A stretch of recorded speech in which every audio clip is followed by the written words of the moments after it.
अखण्डमण्डलाकारं व्याप्तं येन चराचरं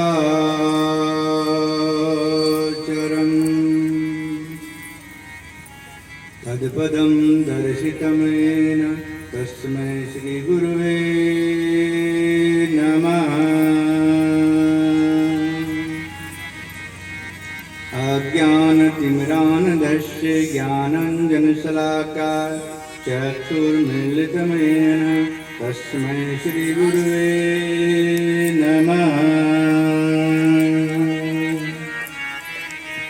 गुरुर्ब्रह्मा गुरुर्विष्णु गुरुर्देव महेश्वरः गुरुर्साक्षात् परब्रह्म तस्मै श्रीगुरुवे नमः।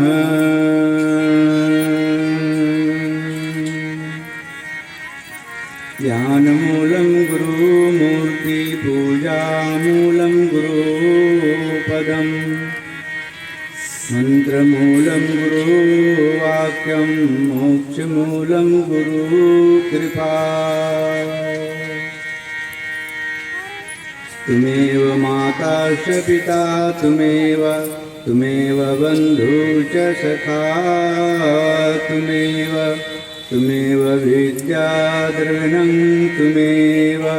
तुमेव सर्वं मम देवदेव। सच्चिदानन्दरूपाय विश्वोत्पत्त्यादिहेतवे तापत्रय विनाशाय श्रीकृष्णाय वयं नमः।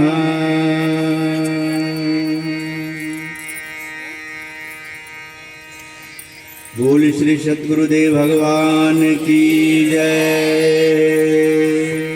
बोलिए सब संतन की जय। भगवत भगवान की जय। व्यास जी भगवान की जय। परमात्मा आत्माएं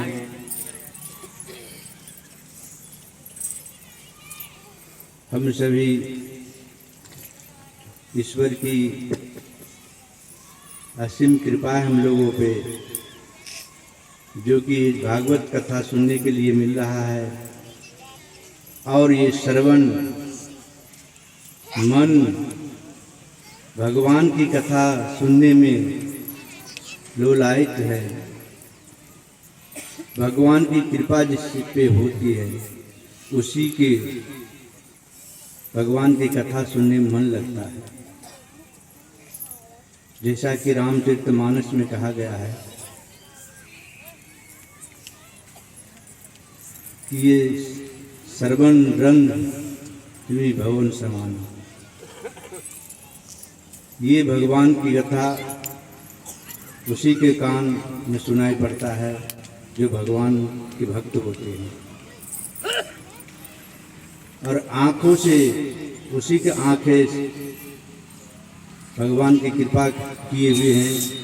नए नए संत दरस नहीं देखा, लोचन मोर पंख कर लेखा। इस प्रकार से मोर के पंखों में आँख के आकार बने हुए हैं। जिसकी भगवान की झांकी, भगवान की सुंदरता जिसकी आँखों में नहीं आवे, वो समझो आँख मोर की पंख के समान है।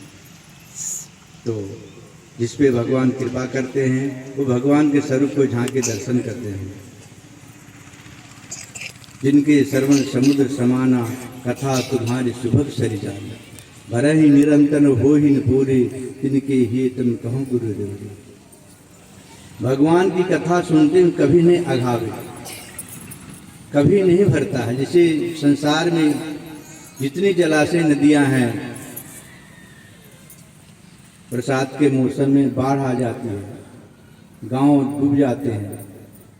और आज देखो इस समय सब सूखा हो गया। इतनी पानी सारी कहाँ गया? समुद्र में गया। पर समुद्र यूं की यूं है, उसमें बाढ़ नहीं आते हैं। ऐसे भगवान की कथा सुनते हुए कभी वो आघाते नहीं हैं। भगवान की कथा सुन करके जिसने पूर्ण कथा उसकी रटे हुए हैं, वो भी भगवान की कथा सुनने के लिए लोलायित रहते हैं। उसमें अहंकार नहीं आता है कि ये कथा तो हम सुन रखे हैं, कथा तो हम बहुत जानते हैं, ऐसी ऐसी कथा तो हमारे जिह्वा में रटे हुए हैं।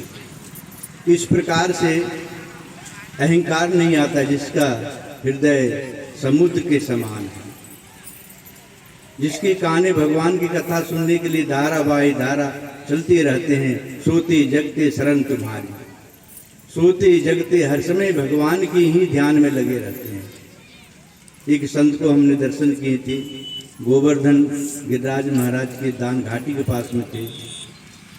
गयानंद प्रसाद पंडित जी कहे जाते थे। वो ऐसे संत थे, साधारण भेष में थे,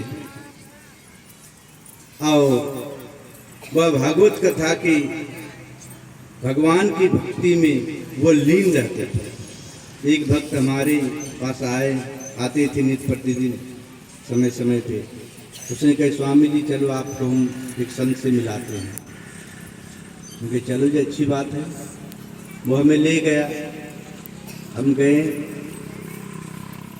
जब ज़्यादा बुढ़ापा आ जाते हैं, शरीर सुकुड़ापन आ जाता है, छोटी कद की हो जाती है, तो वो लेटे हुए थे और उनके भक्त उसकी कानों में भागवत कथा सुना रहे थे।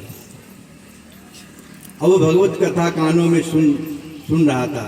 ऐसे सुनाई नहीं पड़ते थे, कोई कहे थे, पर वो कानों में ही इस कथा को सुनाया करते थे, क्योंकि वह भगवान के भक्त थे। वह उसके मन में हर समय भगवान के भक्ति में ही लीन रहते थे। इसलिए वो सोचते थे कि नहीं सुनाए पड़ते हैं, पर फिर भी हमें कानों पे नज़दीक में करके हमें सुनाए करें। तो भक्तों की, संतों की ये महानता है, ज्ञानियों की ये महानता है। कितने भी ज्ञान हो जाए, पर उसमें अहंकार नहीं आता है, उसमें अभिमान नहीं आता है। बार बार भगवान की कथा सुनने की इच्छा बनते हैं। जैसे भूख लगने पे भोजन की इच्छाएं बनती हैं, और वह भोजन खाने के लिए हर प्रकार से प्रयास करते हैं। रसोईया में भोजन बिक जाते हैं तो माताओं से कहते हैं कि भूख लगी है, भोजन बनाओ। तुरंत भोजन बना के देते हैं, क्योंकि भूख मिटाना है। तो ऐसे ही भगवान की भक्ति की जिसे भूख है, वो जहाँ भी भगवान की कथा हो रही हो, वो अवश्य पहुँचते हैं। आप पहुँच करके भगवान की भक्ति कथा सुन करके अपने जीवन में उतारना चाहता है। जिस प्रकार से कल हमने कहे थे कि हमारी शरीर की महिमा, भागवत की महिमा, तो अपने को महिमा, हमारी महिमा क्या है? तो हमारी महिमा वही है जो भगवान कथा सुनने के लिए जा रहे हैं, वो उसकी महिमा हो रहा है। जो कि कहते हैं सारे घर की कामकाज छोड़ करके भगवान की कथा सुनने के लिए जाते हैं। अंत गोतवा शरीर यदि संसार से चले जाएंगे तो उसकी कीर्ति रह जाएगी। ऐसा भक्त थे, चाहे जहाँ भी भगवान की कथा होता था वो अवश्य पहुँचता था। यही उसकी महिमा है। शरीर भले ही न रहे, पर उसकी महिमा की वर्णन आज भी किया जाता है। इस प्रकार से जहाँ भी कहीं भगवान की कथा होता है, भगवान के भक्त वहाँ अवश्य पहुँचते हैं और पहुँच करके भगवान की कथा सुनते हैं और अपने जीवन में उतारते हैं। और जीवन में इस प्रकार से अपने कथा में सुन रहे थे कौरव और पांडवों के। तो कौरवों के क्या दशा हुआ? इतनी बड़ी 100 पुत्र धृतराष्ट्र के होते हुए में भी उसकी कुल नाश हो गया, क्योंकि उसे अहंकार हो गया।